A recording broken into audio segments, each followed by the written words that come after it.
Today I'm going to show you our cucumber trellis, and I really like this little tool that we have.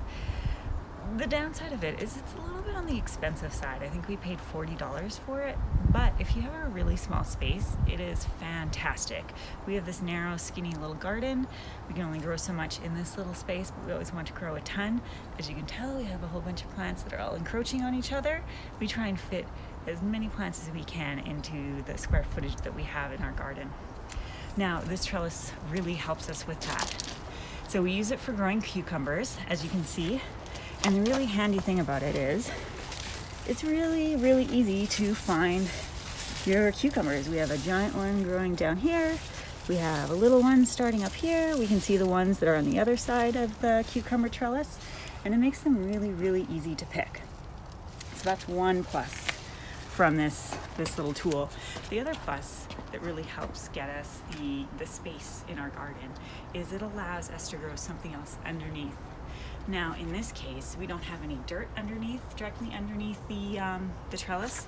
This is where our walkway is, but it allows this butternut squash plant to just grow and have space to spread out.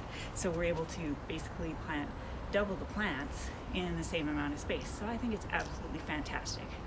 If you have a giant garden, it's not really useful, but to make use of your small space, it is fantastic.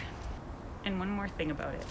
Earlier in the season, we didn't have it at such a steep angle. We actually had it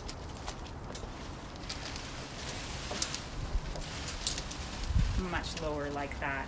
And you can adjust it depending on what kind of space you have, what plants you're growing, anything like that.